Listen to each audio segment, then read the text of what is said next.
What is up? It is September 14th, Saturday, and I have returned from the chess league thing today. I also had dinner with my friends, and I just got out of the shower, so that's why I'm wearing my headphones like this, because, I don't know, whatever. So today, I actually didn't play as many league games as I anticipated. People didn't show up right away at 2 o'clock, but started trickling in around like 2:33. So there was a lot of kind of just like messing around. And I say messing around, so what I mean is, when I got there, it was just Anthony, right? The guy that's running the whole thing, the guy I met at the very beginning in July. But rather than play league games, we decided just to let's play something for fun real quick. Well, real quick. Let's just play something to warm up and, just spice it up a little bit. It didn't look exactly like this, but this was the idea. It has a random opening, right? So I don't know how well you can see it, but shut up. So for example here, right, this Queen of Hearts is the Nimzo Indian defense. And you can see the position here, and it gives you 3 potential next moves for white. So we basically had this, something similar to this. It looked a little different, at least like the set that Anthony had, but we ended up getting the Kali system, which I'm not very familiar with at all, and I believe it was d4, d5. Let me switch my audio. It was something along the lines of d4, d5, knight f3, knight f6, e3, I think e6, bishop d3, c5. This was the starting position that we had on the card that we drew, and the 2 continuations the card gave, which the computer agrees with, is either c3 or b3. I ended up choosing b3 because I figured, maybe you Fian Kettle the bishop. If there's a trade on d4, it opens up my 2 bishops towards the king side, and if he castles there, then maybe it's good for me, and that's about all I thought about, right? That's about all I figured out.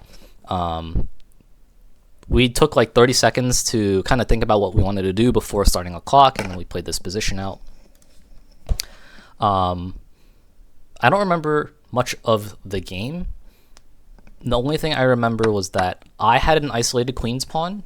Something like this, where I have the isolated queen's pawn. This is the pawn that belongs to the queen because it's on the same file as the queen. And it's isolated, meaning it has no neighbors. So isolated queen pawn. IQP for short. So I had the IQP. And we were playing this mid-game, and I couldn't remember how to play IQPs. I know the person with the IQP wants to push the pawn, and I know the person that's playing against the IQP wants to blockade the pawn, right? You want to put some piece in front of it. Black wants something like this, where it's really hard to contest the knight that's on this square in front of the pawn, right? Because the pawn wants to go this way. Well, it has to go that way, but it's trying to go that way. But I couldn't remember some of the ideas past that. Like, does white want to trade pieces? Does white want to, try to counterattack elsewhere? Like, I didn't fucking know what to do. So, eventually we got into this position where I was just lost. Like, I didn't have enough pawns. I was down a pawn, basically, is what happened. I ended up being down a pawn. There's a deep freeze here, so it's really hard for me to create a pass pawn on this side of the board without giving him one. And there was just too many pawns connected over here. I think there's like 5 pawns he had in the actual game. And I had like an isolated one here, like the IQP from the beginning, and also just like 3 random pawns here. So I ended up losing this random game. It was just fun, like just a different system, different position that we're not used to. It was all in good fun. So we were playing, and then a new person came in. I think the person's name was Vienna. And, we were just kind of like shooting the shit, and like we were just chatting about chess. We talked about magic and a whole bunch of other stuff. I don't know Vienna's pronouns, so I'm very hesitant to say either he or she or they. because I don't actually know. I forgot to ask, because I don't know the way Vienna presented. I don't know the pronoun. The way, again, I'm stuck on pronouns because I don't know what the proper pronoun for this person is. But basically, from what I surmised, she was part of like an LGBTQ group of sorts. Vienna mentioned that. God, I don't know the pronouns, so I don't know how to say these sentences properly. But I'll use they. Is that okay? If someone knows if that's right or wrong, please tell me, because I don't actually know, and I feel like I should know, but I don't. So it's like, I'm sorry. Vienna mentioned going to like this queer bar somewhere up in Queens or something, and it was like a much different vibe. Well, the skill level was much different, but also just like it was a lot more welcoming. And not to say the place I'm going to is not welcoming, but it was like more designed for like a LGBTQ space or something. I don't remember, but we played a bunch of games. Well, actually, no, I think we only played like 2 or 3 games, and it just took a while. But yeah, we were just having fun, just playing games. Like not a league game, no timer, no clock. We just had fun. After my games with Vienna, I played against someone named Wayne, who I don't remember seeing Wayne since the first day. I'm not even sure if I spoke to him at all while I've been there. But I know he's on the leaderboard, so it's like, I know he's been there. And I'll give you some context here. I'm going to pull up my notes and just make sure I'm not missing anything. Yeah, so we played 2 games. The first game I had black, and he played d4. Something I haven't explicitly said, but you can probably surmise, is that everyone that I've played in the chess league so far has started off their games as white with the first move as e4. So we played some moves, and again, I have to do this all from memory because none of it was recorded, because blah, blah, blah. Okay, so forgive me if, the position is, or the computer is screaming that this is awful. Again, don't take the position exactly how it is. Just remember, I'm trying to recreate the position from my memory, which happened 4 hours ago. And I've had dinner in between and had a whole on conversation about other stuff, like my friends trying to get me into anime, which I'm not interested in. But anyway, that's neither here nor there. So we played a very typical Dutch position. We developed our pieces, and I'm going to try my best to remember exactly how he developed. We got a very closed Dutch position where, you kind of have this central pawn mass in the middle. White has doubled c pawns. Black is nicely developed, but there isn't too much of a kingside attack. One of the things he did that kind of confused me was he played f3, which obviously blunts my bishop, right? Because these 2 pawns protect each other, or this pawn, the g pawn protects the f pawn that is going against the diagonal that my bishop is on. It was a very long and drawn out game. Right, I eventually played c5 to try to break open the center. One of the things that was going through my mind was, okay, he's not castled, right? He cannot castle anymore because he moved both of his rooks. And, castling needs to be the first move that the rook and the king makes to swap their positions, like I did here. So I know he can't castle, and I know I want to open the center. So I want to play a move like c5. However, I don't want to take the pawn on d4, because that's going to undouble, so I'm making a random move, that's going to undouble his pawns, right? So now everything is kind of connected in a continuous line, and he doesn't have 2 pawns that are awkwardly one's behind the other. So I knew I was never going to take on d4 unless some other opportunity presented itself. And, as the game kept going, I eventually played e5.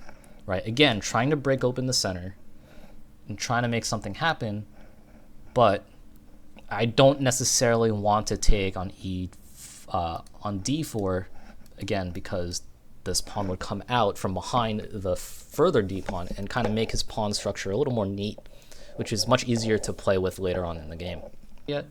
So I ended up taking a piece, and there was a trade. But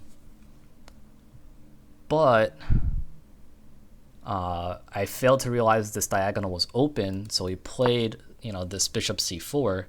Again, the computer's screaming that it doesn't actually work, but don't rely on that, because I know this queen's hanging, right? So I totally did not realize that this diagonal opened, and actually I think in this position my bishop was here and this pawn was somewhere else. I can't remember where, or maybe I took it at some point, something like that maybe. But so this is the position. Well, this is sort of the position, and I remember seeing the move and I was like, ah man, that really sucks, man. I'm gonna lose my queen, right? I should have seen this coming, blah blah blah. But as I started looking around and being like, all right, am I just losing this for free? I noticed, for some reason, his rook is not defended, and I can recapture the bishop when it takes my queen. So what I had seen was, I'm not going to go out there and give him another check, let him give me another check. So what I did was I took his rook, so I'm up a rook, he took my queen, but then I retook his, or I think I took with the king. Yeah, I took with the king. So now in this position, I don't have a queen, but I have a rook and a bishop. So a rook and a bishop are roughly worth 8 points of material, assuming, like, let's say a pawn is 1, right? Knights and bishops are 3, rooks are 5, queens are 9. So he has my queen, which is 9 points, but I have a rook and a bishop, which is 8 points. So, in this unequal exchange, in terms of raw value, I am behind, but I have more physical pieces, not including the pawns. I have more physical pieces to work with, which means I can try to use those pieces to create more threats than my opponent can. So after this exchange, I'm like, okay, I just need to create more problems for my opponent with the one extra piece that I have, even though I don't have a queen. I have a rook and a bishop. So as I was getting ready to play this kind of position, I failed to realize that after this exchange, he has a check. Not only is it a check, it also is a fork. It's attacking both my king and my bishop that is not defended. So I was kind of just like bummed out. I'm like, oh man, that didn't actually work. And eventually we got to a position like this where it was lost. Like there's no way for me to do anything. He gave like some kind of queen check down here where the rook was cutting me off, and after I played something like this, I just resigned. I mean, I was gonna run out of time anyway. I only had like 20 seconds left or something, but like I didn't see that alignment, which I thought I was still okay, but it turns out it was not still okay, so I ended up losing this game to Wayne. So we played another game afterwards, and this time I got white. I played e4 as my usual, and here he surprised me in a good way. Well, it wasn't beneficial surprise for me, but it was a surprise. He played c5, and something I haven't mentioned yet so far in these chess videos is that one of the openings that I really want to play against and get better at is the Smith-Morra Gambit. Now, the Smith-Morra is a gambit against the Sicilian defense, which this is here, right? White plays e4, black plays c5. And the whole point is to go here. Black takes the pawn, thinking it's going to be an exchange. You offer a second pawn, and if black accepts the second pawn, you recapture with the knight. And now you're in a position where, let's just make a move for black, a sensible move for black. Let's just say knight c6, one of the most common ones. So white kind of seems like he got an extra turn because he played this pawn out and he played this knight out, whereas black only has the knight out. And it's white to move right now, so I can go like something else, like knight f3. So it feels like black is behind one move, but a lot of the pawns no longer exist, like the c pawn for black and the c and d pawns for white. White is down a pawn, so black has the extra one, right, because I'm missing c and d pawns. But I have more rapid development. I'm going to try to use my advantage in development to try to attack my opponent. And if you haven't noticed already, the common trend between all of the things I play is that I want to attack my opponent.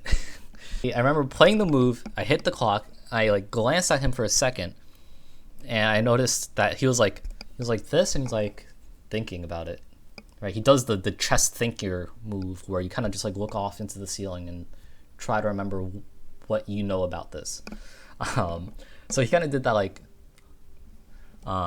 little upright think, or up to the left, whatever. But he did the think, and after like 30 seconds or a minute, I don't think it was a full minute, but after like 30 seconds, he finally played b6, and I was like, man, come on, take my pawn. It's free. It's a free pawn. Take my pawn. Aw.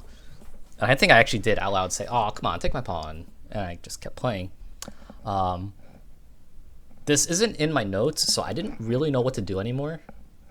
I kind of just played off of chess principle, like, you know, basic chess principles and solid fundamental ideas. So what I mean by that is, okay, well, I'm kind of on my own. I don't know anything about this already. I don't want to trade the pawn here because it just didn't seem right to give away one of my two center pawns for a side pawn. And because of that, I played d5 in the game, grabbing space in the center. His d pawn can't really move as much. His e pawn, he can try to break it open, but I don't think he wants to do something like this, where his king gets stuck in the center. So I played d5. I think he played d6 right away. And I'm going to fast forward to the next critical moment in the game. We got to a position that looked something like this, where he had a knight on e5. His bishop was pinning my knight on f3. I remember he tried to reroute his knight very awkwardly, and he played this fianchetto with g6, bishop g7. And his queen was over here on c7, kind of like holding everything together, I guess. I don't know.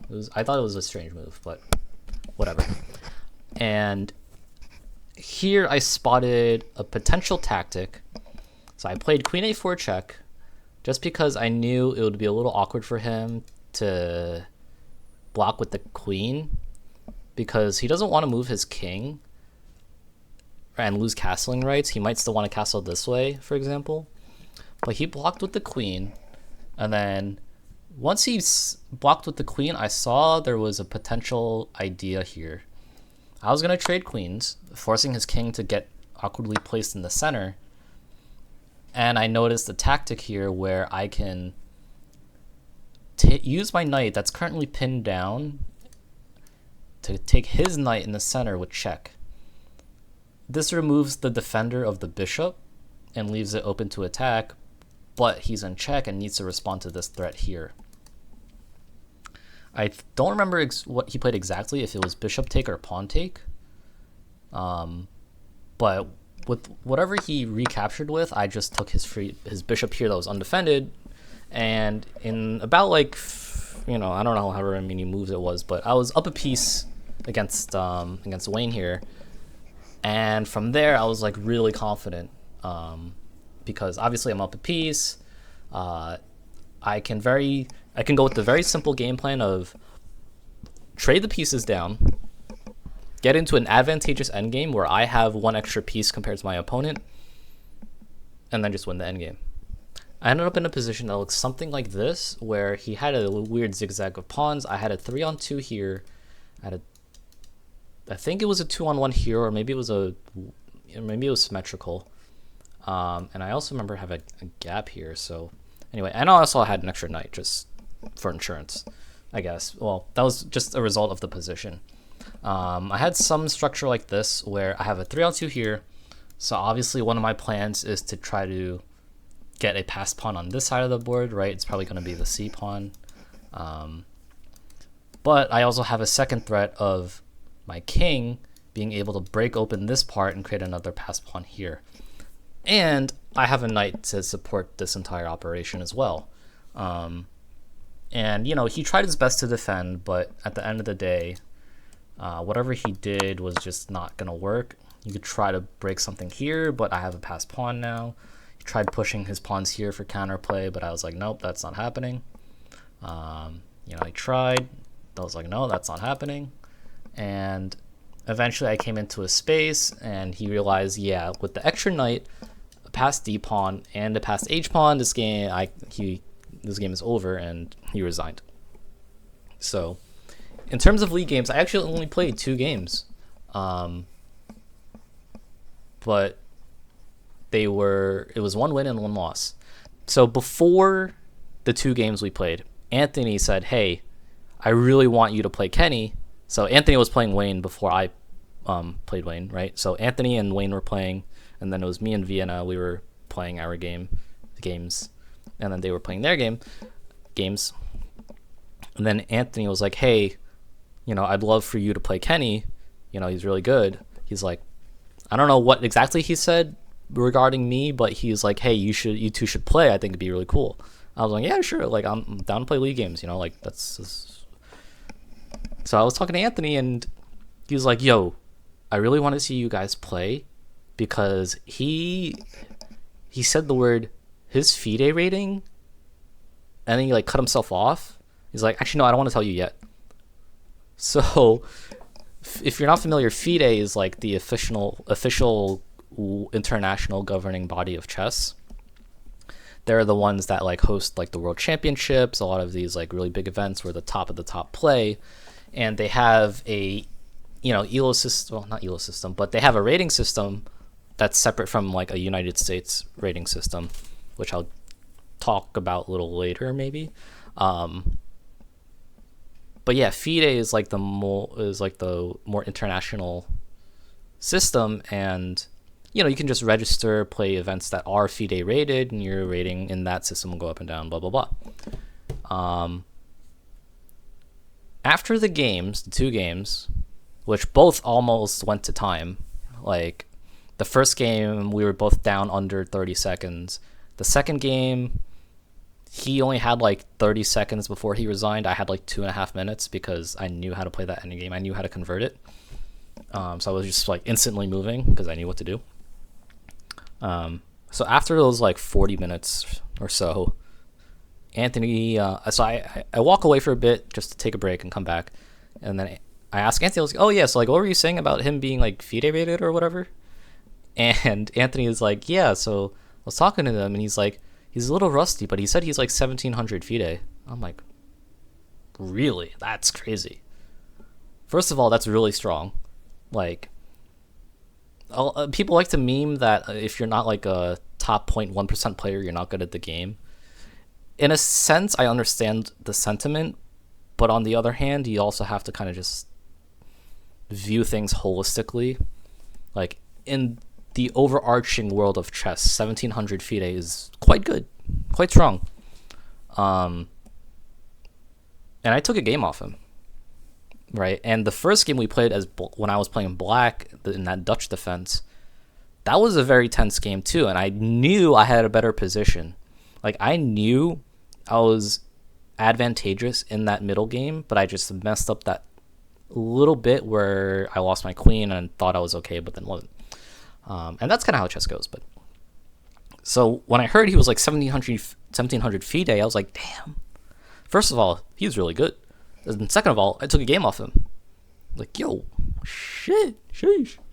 And for context, so I don't have any official rating or anything. The only rating that I have is on this website. Okay. And on this website, you can see, oops. Oh, where am I? You can see at the bottom here, my online on this random air quotes random, on this website is 1500. So the reason I bring that up is online ratings are inflated compared to over the board ratings. Secondly, I don't know what my FIDE rating is, but just imagine this 1500 number here is inflated compared to what like a normal FIDE or a United States Chess Federation, like another rating system in the United States. It's inflated compared to those systems. So this inflated number, ELO, and I took a game off of someone that's 1700 FIDE. So like, that's that. When I heard that, I'm like, damn, I took a game off him. Maybe I'm actually decent at chess. But this was a good day, even though it was only 2 league games, and I lost one of them. I won the other one, and considering who I was playing against, and assuming his rating is accurate to his current strength, because I don't know if he like stopped playing and is just coming back, or like maybe he's like that rating in a different time control, like in classical chess, where it's like 90 minutes or whatever, or if it's like blitz rating, whatever, or something else. But regardless, it's a pretty good win for my confidence, and is reassuring that like I know something about this game. Like I do know what I am doing in this game to some extent. So yeah, that was my day. I'll wrap up this part by saying I did play 2 more games against Emmanuel, who I lost to Tuesday. But I said, listen, I'm I'm a little tired actually from playing those games against Wayne, because I used all of my brain for it. And I was like, do you want to just play casual? And he's like, yeah, sure, let's play casual. So we played 2 games, and the first game I won because he was trying to play. He told me after the game that the opening he played, he didn't mean to play it. He was like getting ahead of himself, so I was playing white. He played e4, e5, knight f3, and he just played f6 right away. And I guess to go over quickly, I took here immediately, and he looked at it and he was like, wait, what? He's sacrificing his knight already? The point is, if you take, I have check, and he played g6, and you may have seen this theme already in the last video or the video before, but check, fork, right? When the f pawn moves and you try to block with the g pawn, this fork appears. So I played this, he played g6, boom, blam. I think he played here, and I took his rook. And the game went on. I almost blundered my rook in response because I started just getting lazy. I was also a little mentally tired from, again, the previous games, but I kind of just played on autopilot, almost messed up and made the game even again, but I slowly grinded the game down and traded off pieces, and it got to an end game where, so he had one last trick up his sleeve, which I respect, and he played bishop takes this pawn here. And he played it. I looked at it for a second. I'm like, sneaky guy here. Now, why is that? If I take with either of these pawns, his king doesn't actually have any squares to move to. And this pawn can't move. So he has no legal moves, and it's a stalemate. Right? Even though I'm ahead 1 extra pawn and a rook and a knight, this would be a stalemate, and it would be a draw. So when he played this move, I looked at it, I'm like, wait a second. I looked at it, I'm like, your king is cut off this way, and my knight is cutting off the last 2 squares you have for your king to move. So if I take your bishop with my pawns, it would be stalemate. I saw that. So I took with the knight. And taking with the knight means he does have moves available to him that he must make. And then once he saw that I took with the knight, he's like, okay, yeah, you got me. And I was like, trying to get that stalemate trick, I see. And he's like, yeah. And to be fair, I did that to him when we were playing the 2 games that I lost against him. Yeah, no, like I tried to get a stalemate trick in against him where I would like sack all my pieces or freeze all my pieces and then have no legal moves, and I'm like, whoops, stalemate. So the second game against Emmanuel, again, it's a casual game. We got into some kind of Karo Khan structure like this that I've seen many a time. And, you know, I tried getting counterplay. Or not counterplay, but I tried getting a minority attack here. You know, we played a bunch of moves. I'm not going to go into all the moves because I really don't remember anything about this game, at least in the middle. But we did get to a position where through a whole series of moves and me promoting a pawn and thinking it was winning, but it wasn't, and then we traded it. And we eventually got to something like this, where I had like 30 seconds, he had like 10 seconds. So we got to this position, I offered a draw, he accepted. Again, it didn't count for a league game or anything, so like whatever. But I didn't want to like cheap out a win, like a technical win because of time in a casual game. I was like, let's just make it a draw, yeah? And he's like, yeah. So that's how that game ended. And I think it's like one of the few draws we've ever had in this tournament or this league system, which is funny. So that was my day. It was a pretty good day overall. The club that's, you know, I've been going to, they're hosting a Blitz event that is officially USCF rated, United States Chess Federation rated. So it's like a United States system.